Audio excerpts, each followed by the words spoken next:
사도행전은 교회가 처음 생겨났을 때 그때 이야기를 주로 다룹니다.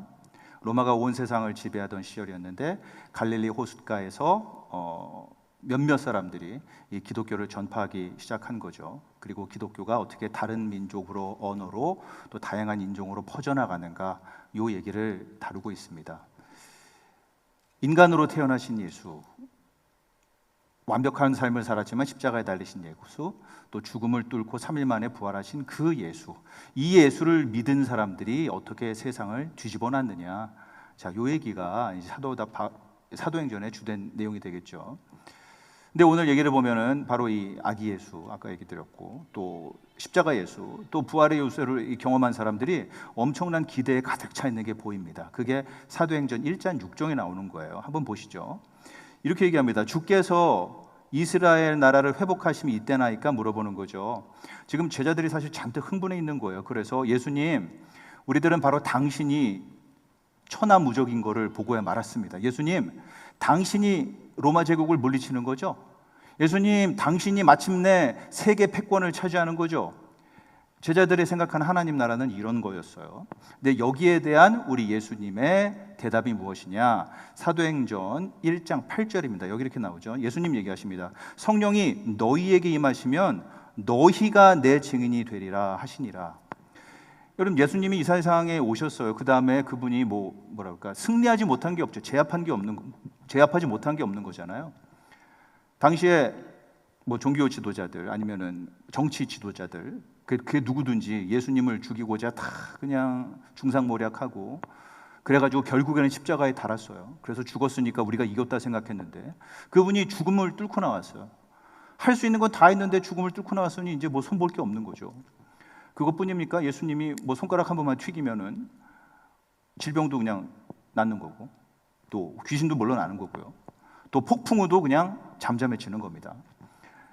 또 예수님한테 한번 시비를 걸어보자, 요 예수님을 한번 덫에 넣어보자, 요 한번 걸려 넘어지게 하겠다 해가지고 얼마나 많은 사람들이 예수님한테 시비를 겁니까? 근데 성공하는 사람이 하나도 없어요. 예수님한테는 도저히 흠잡을 것이 없는 거죠.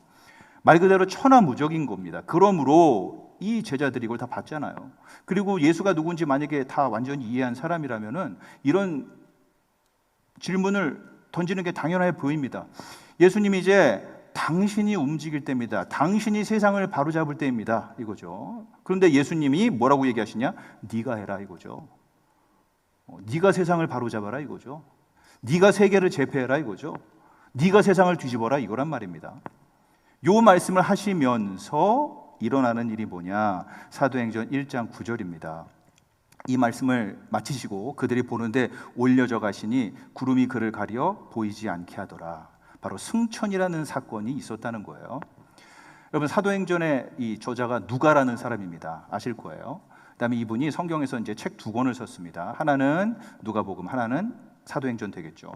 앞서 썼던 누가복음은 예수님이 어떻게 태어났나, 또 그분이 어떻게 사역했나, 또 그분이 어떻게 돌아가셨고, 또 어떻게 부활했나, 자, 이것을 다 다룹니다. 그리고 그 누가복음 맨 마지막을 예수님의 승천으로 마무리를 져요.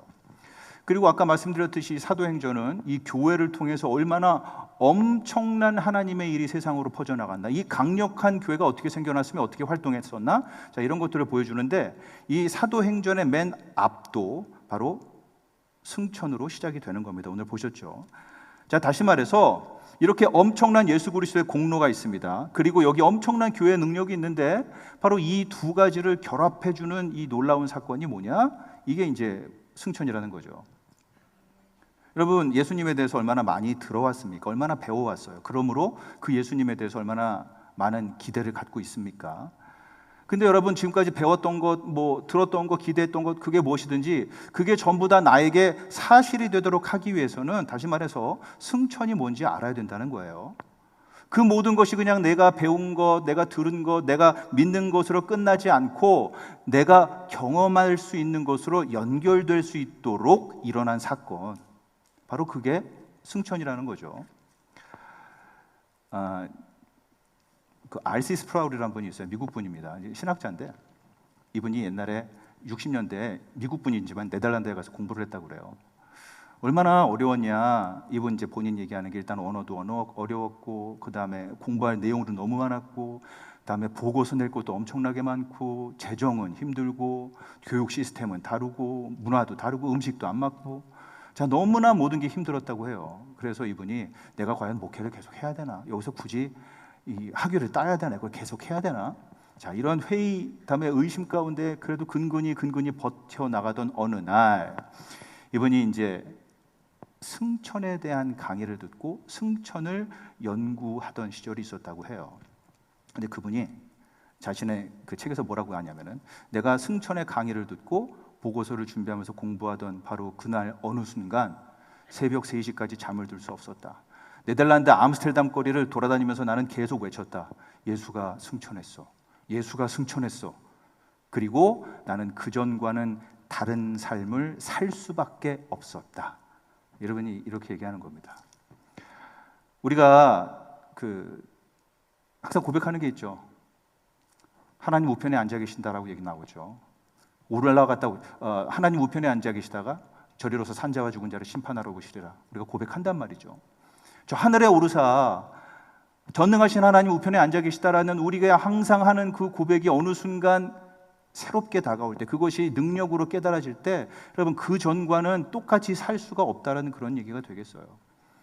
여러분 얼마나 오랫동안 교회를 다니셨습니까? 제가 얼마나 많이 다녔는지 모르겠어요. 그런데 얼마나 많이 배웠고 얼마나 많이 들었겠어요. 그러므로 여러분 하루하루 정말 이 벌름거리는 심장을 갖고 있습니까? 와, 하나님의 나라가 나를 통해서 놀랍게 이루어지겠구나.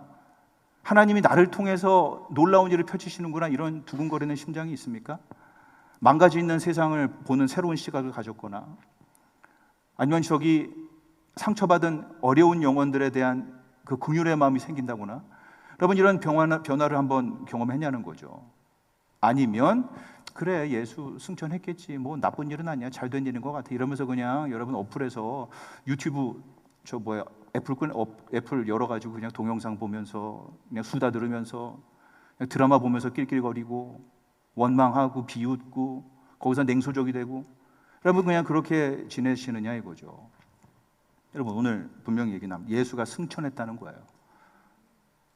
얼마 전에 그 누리호 타고 그냥 우주로 날아가서 우주 비행사가 됐다 이런 얘기가 아닌 거잖아요. 왜냐하면은 예수가 승천할 때 분명 나오는 게 구름으로 덮였다. 구름이 등장하잖아요.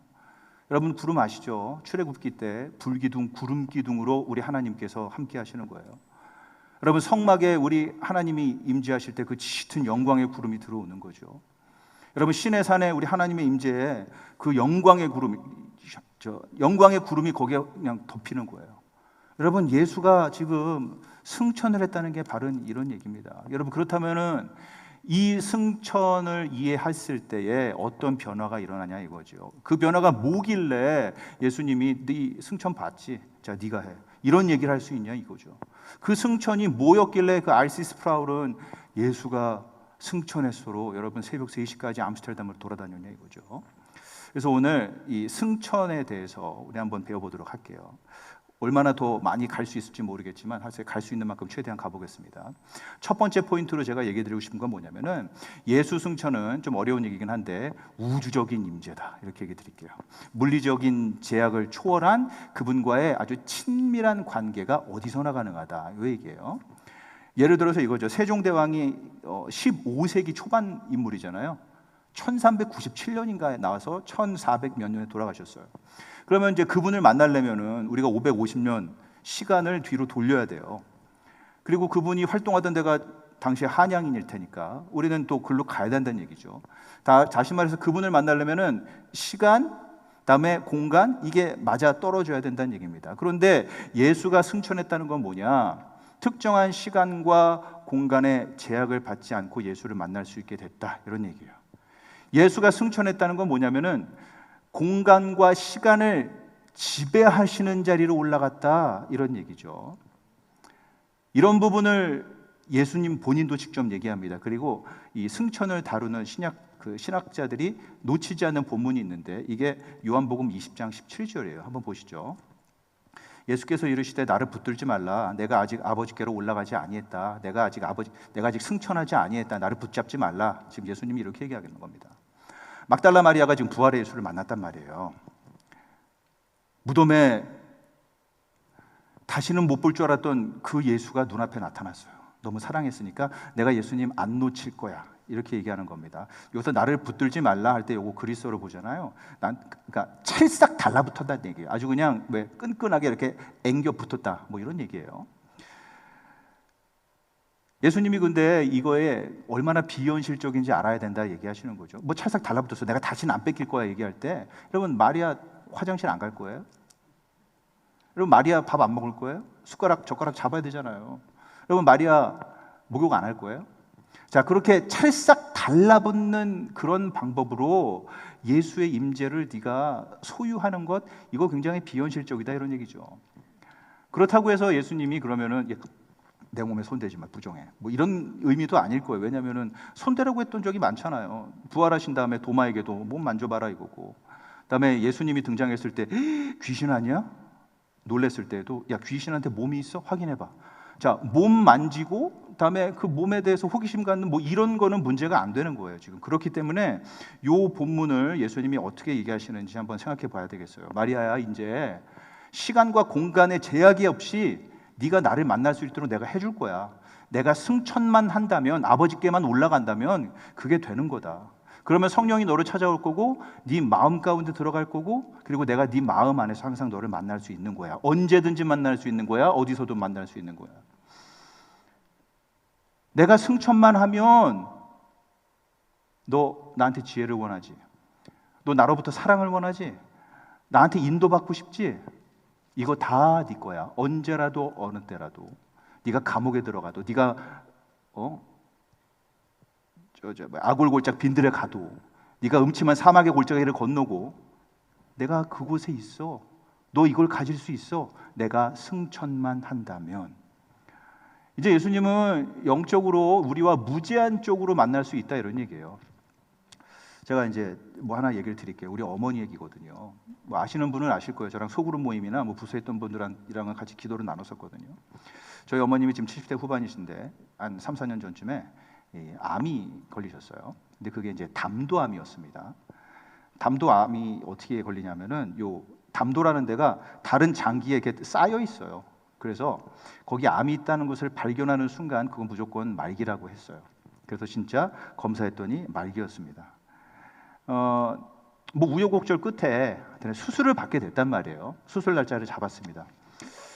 병원에 입원했어요. 저희 어머니가 4인실 이제 그 병원에 입원했는데, 그 병동이 수술을 기다리고 있거나 아니면 수술을 받은 분들이 같이 지내는 그런 병동이었어요. 그러니까 뭐 비슷한 상황의 사람들끼리 얼마나 서로 위로하는 얘기를 나눌 수 있었겠어요. 서로 오고 가는 얘기가 얼마나 뭐 말이 통했겠어요. 뭐 그것뿐입니까? 우리 어머니 다니는 교회 이제 목사님 오시는 거죠. 그리고 같이 예배도 드리고 다 기도하고, 또 오랫동안 같이 신앙생활했던 여러분들이 찾아와서 같이 얘기도 나눠주고 또 기도도 하고, 뭐 그것뿐만이 아닙니다. 여기 아들도 오잖아요. 그다음에 딸도 있거든요. 또 손자 손녀들이 있잖아요. 계속 와가지고 같이 있는 거예요. 같이 기도도 해주고 또 재롱잔치도 부려주고, 그래서 결코 혼자 어렵지 않은 시간을 보낼 수 있도록 계속 옆에서 도와주는 겁니다. 그러면서 수술 날짜는 다가왔어요. 그리고 마침내 수술 날이 됐습니다. 수술실 들어가기 전에 이제 온 가족들이 모였어요. 또 같이 기도하는 거죠. 그다음에 간호사가 그 수술 침대 이 바퀴를 풀어가지고 이제 끌고 가는 거예요. 수술방으로 드르르 가져갑니다. 그리고 간호사가 이제 우리 어머니 얘기예요. 이게 이제 그 간호사가 수술방 이 대기실에 우리 어머니를 하나 혼자 탁 터뜨려놨대요. 우리 어머니가 거기에서 아, 세상에 나 혼자구나, 극도의 고독을 경험했다고 해요. 옆에까지 별일 없을 것 같았고 항상 가족이 왔고, 근데 지금 내가 앞으로 어떻게 될지 모르는 가장 중대한 수술을 앞두고 있는 이 순간에 나 말고는 아무도 없구나. 세상에 온몸에 힘이 빠져서 그냥 침대에 누울 수밖에 없는, 그리고 곁에는 아무도 없는 이게 나구나. 자, 우리 어머니가 이걸 얘기한다고 해요. 그런데 우리 어머니가요, 거기서 예수를 만났대요. 거기서 예수를 찾는 거죠. 그 외롭고 쓸쓸한 아무도 없는 곳에서 입술도 움직이지 못하는 그 탈진 상태에서 예수의 이름을 부를 때 그분의 음성이 들렸다고 해요. 여러분, 그 어려운 담두암 수술을 앞둔 70대 노인이 팔레스타인에 가지 않아도 예수를 만날 수 있는 게 승천인 거죠. 여러분, 수술 대기실 그 멸군처리 다 돼 있어요. 사람들 들락날락거리지도 못해요. 거기 에어컨 소리만 윙하게 나는데요. 옆에 스테인레스 그 차가운 금속으로 다 둘러싸여 있는 거예요. 그런 밀폐된 곳에서도 예수를 만나는 게 승천인 거죠. 언제라도, 어디서라도 여러분, 예수를 만나는 게 바로 승천이에요. 뭐 저 얘기를 한번 더 해볼까요? 이것도 역시나 우리 소그룹에서 가끔씩은 얘기를 했는데 뭐 예배 때나 이런 데는 얘기 안 한 것 같아요. 제가 예수를 만난 게 아시겠지만 파리였습니다, 여러분. 근데 어쩌면은 예수를 만나는 거를 제일 기대하기 어려운 곳이 파리일지 모르겠어요. 왜냐하면 세계에서 제일 하나님을 안 믿는 도시가 파리예요. 그리고 세상이 예수를 안 믿도록 제일 도와주는 도시, 그 선두에 서는 도시가 파리거든요. 물론 조사 기관에 따라 약간은 다르지만 주일날 거기 그 개신교 교회에 출석하는 인구 비율이 1% 미만인데요. 하나님을 이제 없는 것처럼 사는 도시가 파리입니다. 그냥 하나님을 곁에다 밀어두고 사는 도시가 파리예요. 그리고 법적으로도 공공 영역에서 하나님을 입에 올리는 게 거기는 법으로 금지되어 있어요. 종교 얘기를 못 한단 말이죠. 그런 법이 있다 보니까 실제로 예수님, 하나님에 대해서 친구들 사이에 주제로 얘기하는 것도 굉장히 어색한 도시입니다. 그런 법이 있다 보니까 창조, 죄, 예수, 종말 이런 얘기를 하잖아요. 무슨 100년 전 얘기를 하고 있어. 무슨 시대 뒤떨어진 얘기하고 있어. 지금 시대가 21세기인데 무슨 그런 얘기를 하고, 정말 딴 세상에서 온 그런 사람 보는 것처럼 여겨지는 데가 바로 파리라는 거죠. 근데 여러분, 저는 그게 아니라는 걸 알아요. 아무리 여기서 하나님이 없다? 예수가 누구냐? 그게 현실이냐? 여러분, 그런 질문을 던져도 저는 예수가 있다라는 걸 아는 거죠. 왜냐하면 제가 파리에서 예수를 만났거든요. 왜냐하면 그분이 승천해서 아무리 사람들이 그분을 밀어내는 그곳에도 있을 수 있는 분이 됐거든요. 모든 사람들이 예수가 없다 주장하고 예수에게 무관심한 바로 그곳에도 예수가 있어요. 왜냐? 승천했거든요. 그럼 다른 하나 얘기 드릴까요? 그 유럽에서 제일 큰 여러분 무슬림 국가가 어딘 줄 아세요? 역시나 프랑스입니다. 안 믿기시겠지만 그런 의미에서 보면 어쩌면 프랑스가 예수에게 제일 적대적인 유럽 국가일지 모르겠어요. 왜냐하면 무슬림들한테 예수가 유일한, 그리고 그분만이 최종적인 구원자다, 여기에 대해서 이를 끌는 것이거든요. 여러분, 그렇게 예수를 제일 싫어하는 유럽에서 어쩌면 그런 국가, 그런 도시에도 예수가 있는 거죠. 왜냐? 승천했으니까. 여러분, 그러므로 예수는 용인에서, 용인제일교회 여름 성경학교 가운데서 우리 애기들한테도 만날 수 있는 거예요. 여러분, 그러므로 우리 예수 그리스도는 우리 9시 하는 금요 성령 기도회 지금 이 순간 주일 예배 언제라도 만날 수 있는 분이에요. 그러므로 예수는 여러분이 마음 먹고 자리 잡고 기도하려고 하는 그 순간에라도 만날 수 있는 분이라는 겁니다. 여러분, 어떤 환경, 어떤 조건, 예수와 나를 구별할 수 없어요. 갈라놓을 수 없어요. 왜냐? 예수가 승천했거든요. 2000년 전에 팔레스타인, 거기에서만 가능하던 그분의 임재, 그것이 극대화됐다는 겁니다. 시공을 초월한 예수의 임재의 기적을 경험하는 것, 이게 승천이라면, 그래서 그분의 지혜, 그분의 능력, 그분의 사랑, 그분의 위로, 이거를 항상 구할 수도 있고 받을 수도 있는 것이 승천이라면, 여러분, 사복음서에서 예수가 어떤 분입니까? 여러분이 발견한 분이 누구예요? 그런데 그분을 어디서나 경험할 수 있다, 이게 승천이라면 여러분, 심장이 안 뛰는 게 이상한 거죠. 여러분, 밍밍하게 살아가는 인생이 이상한 거죠. 아니면 여러분, 그냥 어제와 같은 오늘을 살아가고 있다? 거기서 빠져나올 수 있는 가장 좋은 방법은 어디서나 나를 만나주시는 그 예수를 찾는 것, 승천의 예수를 집중해 보는 것이 좋은 방법일 수 있겠어요. 다음 두 번째 포인트로 가보죠. 또 승천을 통해서 볼 수 있는 것, 승천 예수는 절대적인 지혜를 가진 우주적인 권력자다, 이렇게 얘기할게요. 그게 어느 정도냐? 심지어는 악한 것을 통해서도 선을 만들어내는 그런 정도예요. 이게 무슨 얘기냐? 일단 에베소서를 한번 보시죠. 에베소서 1장 20절부터 21절이거든요. 여기 보시면 나와 있죠. 그의 능력이 그리스도 안에서 역사하사 죽은 자들 가운데서 다시 살리시고 하늘에서 자신의 오른편에 앉히사 모든 통치와 권세와 능력과 주권과 이 세상뿐 아니라 오는 세상에 일컫는 모든 이름 위에 뛰어나게 하시고, 다시 말해서 예수는 왕이죠. 온 우주의 왕이에요. 이 세상에 일어나는 모든 일 다 보셨죠? 다 그분 손아귀에 있다. 그분의 통치, 통제 아래 있다. 이 얘기가 나오는 겁니다. 바울이 이 얘기를 조금 다른 각도로 표현하는 것이 로마서예요. 로마서 유명한 얘기죠. 8장 28절을 보실까요? 우리가 알거니와 하나님을 사랑하는 자, 곧 그의 뜻대로 부르심을 입은 자에게는 모든 것이 합력하여 선을 이루느니라. 예수가 이 세상에 일어나는 모든 일들을 다 이제 통치하시는 겁니다. 근데 하나님이 보시기에 좋았더라. 이 세상에는 사실 악한 것이 없었잖아요. 보시기 좋은 세상 통치하는 건 문제가 없어 보이는데, 인간 때문에, 이 죄 때문에 여기에 우리 죽어야 되죠. 질병도 겪어야 되죠. 고난도 있단 말이에요. 그런데 예수는 이 하나님이 만드신 선한 세상에 더하여 우리 때문에 초래된 이 모든 악한 것까지도 모두 통제하신다. 그리고 그걸 모두 사용해서 선을 이루신다. 바로 이런 얘기예요. 이 세상의 모든 악한 환경들, 조건들도 이미 다 내 계산 안에 들어갔다. 그런 것들도 내가 할 일에 다 계획 A, B, C, D에 고려되어 있다. 이런 얘기죠. 그리고 내가 심지어 그 악을 사용해서도 악을 물리치겠다. 이런 얘기예요.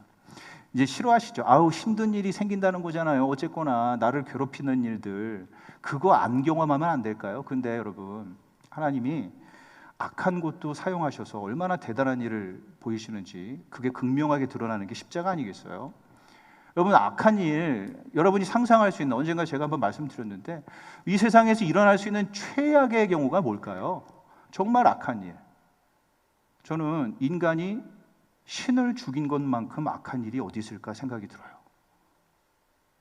그런데 여러분, 이 세상에 최고의 일은 뭘까요? 그 죄인을 하나님께서 구원하시는 거죠. 여러분, 우리에게 있을 수 있는 최고의 선이 어떻게 이루어지나요? 최악을 통해서 이루어지는 거죠. 십자가를 통해서 최악을 사용해서도 선을 이뤄내시는 분이 바로 하나님인 거죠. 이게 하나님의 능력인 거죠. 이게 하나님이 이 세상을 경영하시고 하나님이 통치하시는 어떤 그 패턴, 모델이 되는 거죠. 여러분, 그렇기 때문에 우리가 어쩔 때는 하나님이 되게 강력하게 있는 것 같잖아요. 막 눈에 보이는 결과도 만들어내 주시고 갑자기 아픈 데가 싹 낫고 이런 경우가 있어요. 그러면은 뭐 문제가 없는데, 근데 문제는 뭐냐? 어쩔 때는 하나님이 없는 것 같아요. 어쩔 때는 너무 힘든 일이 있고, 어쩔 때는 너무 끔찍한 일이 있고, 무섭고 겁나는, 내가 이거 감당할 수 있을까? 막 이런 두려움이 확 몰려온다는 거죠. 그럼에도 우리는 얘기할 수 있죠. 결국의 결론은 선하게 끝날 수 있다. 어떻게 합니까? 예수가 승천했으므로, 그분이 통치하심으로 악은 악으로 끝날 수 없습니다. 악도 예수 계획 안에서 선으로 마무리가 되는 거죠. 그러므로 여러분, 예수 승천은 우리들에게 능력이 되는 거예요. 이게 뭐야, 이런 일이 왜 생겨를 안 얘기해도 되는 바로 그 능력이 예수의 것이죠. 여러분, 불평하지 않고 이 순간에 침착할 수 있는 그 이유가 뭡니까? 선을 이룰 거거든요. 예수가 승천하여 모든 것을 통치하심으로. 그러면 몇몇 분들은 이렇게 얘기할 수 있어요. 무슨 예수가 모든 것을 합력하여 선을 이룬다고? 내가 생각하기에 그게 불가능하게 하는 저 몇 사람들이 있어. 여러분, 그 신문에 크리스찬이라고 막 소문이 났지만 막 사건 사고 일으키면서 기독교에 이렇게 먹칠하는 사람들이 있단 말이죠. 아니, 저 사람들 엊그제는 뭐 기독교 방송 나와가지고 하나님 찬양합니다, 영광 돌립니다 얘기하는데, 이번에 텔레비전 보니까 밤 11시에 토크쇼 나와가지고 어제 술 먹은 얘기하고 이 남자 만난 얘기하고 저 여자랑 잔 얘기하고. 아니, 지금 뭐 하는 거야? 나 저런 사람들이 어떻게 크리스찬이야? 아, 내가 저런 사람들이랑 같이 어깨를 나란히 하고 형제자매라고 얘기할 수 있는 거야? 아, 나 진짜. 자, 여러분, 제가 뭐 그것들을 옹호하는 건 아니에요. 오해하지 마시고요. 우리한테는 이렇게 어리석은 삶을 사는 형제들이 있어요. 여러분, 우리들한테는 이렇게 부끄럽게 보이는 형제 자매들이 있다는 얘기입니다. 근데 오늘 예수께서 어느 정도로 지혜로운지, 어느 정도로 능력이 있어서 그 승천의 놀라운 그 통치를 보여주시는지 오늘 얘기에도 나와 있는 거예요. 뭐냐면은 오늘 그 1장 6절 보셨잖아요. 아까 예수님이 제자들과 3년 넘게 얼마나 함께 생활하면서 기적도 보여주시고 가르쳐 주시고, 그 다음에 비록 제자들이 예수를 배반했어도 부활한 다음에 다시 찾아오셔서 오늘 앞에 보시면은 자그마치 40일 동안 예수가 그들과 함께 있었어요. 여러분, 예수님한테 다시 말해서 직강을 들은 거예요. 세상이 뭔지, 하나님 나라가 뭔지. 그럼에도 1장 6절에 뭐라고 얘기합니까? 제자들이, 예수님, 당신이 이제 이스라엘의 패권을 회복시켜 주는 건가요? 이제 당신이 움직여 주시는 건가요? 여러분, 전혀 예수가 무슨 얘기를 했는지를 지금 못 알아듣고 있는 거죠. 전혀 하나님의 계획이 뭔지를 그렇게 집중적으로 공부시켰는데, 어떻게 보면 귀에 못이 박히도록 때려박았는데, 여러분, 전혀 딴소리 하는 것 아닙니까? 그런데 그런 제자들에게 예수님이 뭐라고 얘기하시는 겁니까? 예루살렘, 유대, 사마리아 땅끝까지 너희들이 내 증인이다, 이렇게 얘기하시는 거죠. 너희들이 내 대변자다. 니들이 내 이름을 앞세워서 나가라. 니들이 나를 대표하는 거다. 네가 하는 모든 것, 그게 곧 내가 하는 거다. 사람들이 너희들한테 뭐라 그러든지 그게 바로 나한테 하는 얘기다. 여러분, 예수님이 이런 얘기를 하는 거예요. 쟤들과 나를 동일시하겠다 이거죠. 예수께서 자그마치 40일 동안 그렇게 가르쳐 줬는데, 그렇게 엉뚱한 소리를 했는데, 그럼에도 너희는 내 제자다, 이렇게 얘기하는 거죠. 왜냐? 예수가 승천할 거거든요. 그것들도 선하게 사용하실 거거든요. 여러분, 그러므로 우리들은 만일 그런 크리스찬들을 보더라도 기다릴 수 있어야겠어요. 그런 크리스찬을 보더라도 여러분 참을 수 있어야겠어요. 그런 크리스찬을 보더라도 여러분 형제 자매라고 얘기할 수 있어야겠어요. 왜냐? 승천하신 예수는 그런 어리석음도 다 계산하고 있는 분이므로, 그것이 어떻게 선한 것으로 연결될 수 있는지 다 능력 있게 짜나갈 수 있는 분이므로. 여러분, 그러므로 교회의 성장은 하나님의 능력으로 이루어진 게 틀림없어요. 예를 들어 볼까요? 여러분, 사도 바울 누구였어요? 예수님을 제일 싫어하던 사람이잖아요. 교회를 핍박하던 사람이잖아요. 여러분, 오거스틴 고백록, 그 유명한 사람, 여러분 성중독자였어요. 그다음에 우리 찬송 부르는 Amazing Grace, 저 누가요? 존 뉴턴 썼잖아요. 여러분, 노예 상인이었다는 얘기죠. 그래서 뭐가 문제입니까? 그래서 여러분 기독교가 망했습니까? 여러분, 예수가 승천했다는 겁니다. 그분이 협력하여서 선을 이루신다는 겁니다. 동료 크리스찬들을 인내해야겠어요. 그들 앞에서 우리도 겸손해야겠어요. 왜냐? 승천하신 예수의 지혜와 능력에는 걸림돌이 없어요. 그 다음 포인트를 한번 볼까요? 다음에 예수의 승천은 뭐냐? 선교적 교회의 역동성이다, 이렇게 얘기 드릴게요. 예수가 자신의 사역을 교회를 통해서 이뤄나가신다, 이걸 볼 수 있는 겁니다. 이거를 먼저 우리 요한복음을 통해서 한번 볼게요. 요한복음 14장 12절이에요. 예수님이 얘기하십니다. 내가 진실로 진실로 너희에게 이르노니 나를 믿는 자는 내가 하는 일을 그도 할 것이고 또한 그보다 더 큰 일도 하리니 이는 내가 아버지께 가미로다. 내가 승천함이로다, 이렇게 돼 있죠. 다음 에베소서 1장 22절 23절도 이어서 볼게요. 또 만물을 그 발 아래 복종하게 하시고 그를 만물 위에 교회의 머리로 삼으셨으니 교회는 그의 몸이라, 이렇게 돼 있어요.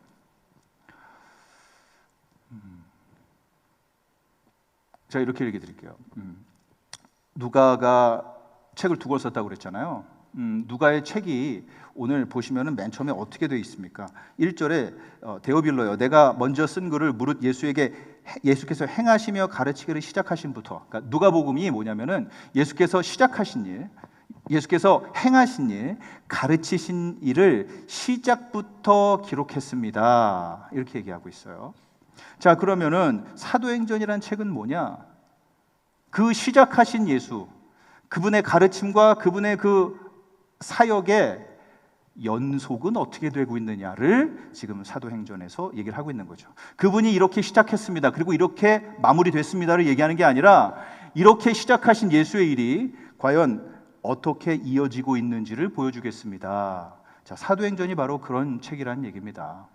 그렇기 때문에 누가의 생각에는 누가복음이나 사도행전이 다른 책이 아니에요. 교회에 대한 책, 예수에 대한 책이 아닙니다. 둘 다 예수에 대한 책이에요. 첫 번째 책은 예수가 직접 자신의 몸으로 실행했던 사역에 관한 책. 두 번째는 예수가 천국에서 교회를 통해 자신의 일을 이뤄나가는 책. 이렇게 되는 거죠. 존 스투트란 분이 사도행전을 승천하신 예수가 교회를 통해서 이루시는 사역으로 제목을 지어야 되지 않느냐. 그분은 그런 정도로 얘기를 합니다. 승천은 그러므로 예수가 그냥 사라져버린 게 아닌 겁니다. 오히려 그분이 증발해버렸다 이런 게 아니야. 예수가 온통 계신다 이런 뜻인 겁니다. 예수가 왜냐하면 이 세상에 계실 때는 그분이 몸이 하나였잖아요. 그리고 그 몸 가는 곳에서만 그분이 말씀하고 행동하고 거기에서 기적을 베푸셨잖아요. 근데 교회를 가졌단 말이죠. 이제는 수백만 명의 몸을 가지고 예수님께서 움직이신다 이런 얘기죠. 그 전까지는 자신의 몸이 가는 데서만 일할 수 있었는데 승천하신 예수는 이제 우리들 안에 계시는 겁니다. 그리고 승천하신 예수는 우리를 통해 세상에서 일을 하신다는 거죠. 저 보좌에서 뿜어나오는 그분의 능력과 지혜가 우리를 통해서 세상에 흘러나가게 된다. 자, 이 얘기를 하는 겁니다. 예수께서 정말 우리가 말로 표현할 수 없는 그런 엄청난 고통을 견디셨을 뿐만 아니라 천국의 일을 우리를 통해서도 일을 하신다. 그러므로 여러분 크리스찬들이라면 여러분 진짜 예수를 믿는 분들이라면 이런 승천의 예수를 믿는다면 도대체 여러분 어떤 기대를 가져야 되는 겁니까? 제가 물어봤어요. 교회 때 뭐 무슨 기대 가지세요? 교회 때 뭐 그랬더니 기대까지는 뭐 있겠어요. 그냥 인생 별일 안 생기면 되는 것 같아요. 살아보니까 뭐 별거 아닌 것 같고요. 그냥 별일 안 생기고 탈없고 가족끼리 화목하고 건강하고 또 다 같이 교회 나오고 뭐 이 정도면 되는 거죠 뭐. 여러분 근데 사실 저도 뭐 이런 거와 별로 다르지 않아요. 여러분 저도 교회 나올 때 무슨 생각하는지 아세요? 제가 이제 사랑부 예배랑 영어 예배를 하는데 내가 영어 이거 문법 맞나? 내가 이거 발음 꼬일 텐데 이거 어려울 텐데 별탈 없이 지나갔으면 좋겠다. 여러분 저도 이 정도 얘기하는 겁니다. 그리고 솔직히 얘기 드리면 더 그보다 앞서는 저의 그 근심이 있어요. 교회 나올 때 무슨 생각하는지 아세요? 오늘 찬양할 때 높은 거에서 삑사리 나면 안 되는데. 여러분이 제가 노래할 때 그렇게 좀 아슬아슬한 그만큼 저분은 그보다 더 아슬아슬해요, 여러분. 제발 그냥 별탈 없이 지나갔으면 좋겠다. 뭐 이 정도 기대하고 온다는 거죠. 그런데 여러분 제가 이렇게 생각을 하는 건 뭐냐? 예수의 승천이 뭔지를 잃어버렸다는 얘기예요. 여러분 성경을 펼칠 때 있지 않습니까? 여러분 기도의 자리에 앉을 때 있지 않습니까? 예배 나올 때 있지 않습니까? 사람들을 만나서 예수가 누군지를 전해줄 때 있지 않습니까? 여러분 예수의 이름으로 여러분 사랑할 때가 있어요. 인내할 때가 있어요. 참을 때가 있어요. 희생할 때가 있습니다. 여러분 뭘 기대하고 그렇게 하십니까? 만일 예수가 승천했다면 여러분 이제 우리는 더 이상 소소한 기대는 다 버려야겠어요. 변화를 기대해야 되는 거죠. 온 세상이 뒤바뀌는 것을 경험해야 되겠죠. 여러분 예수를 기대한다, 예수를 만나게 된다를 기대하는 거죠. 온 세상이 뒤집어지는 것을 기대해야 되겠어요. 예수가 인간으로 오신 것뿐만 아니라 고난을 받으신 것뿐만이 아니라 죽으시고 부활하신 것뿐만이 아니라 승천했기 때문에 그분이 시작한 일을 계속해서 이어나가고 있습니다. 우리를 통해서, 교회를 통해서. 여러분 만약 이것을 이해하시는 분이 있다면 여러분의 그 소소한 그런 욕심들은 버리시기 바랍니다. 낮은 기대치를 가졌다는 곳에서 여러분 회개하시기 바라요.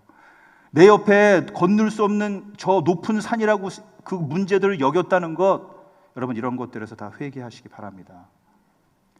승천한 예수는 언제나 어디에서나 최고의 지혜와 능력을 가지고 이 세상에서 여전히 일을 하고 계십니다. 크리스찬을 통해서.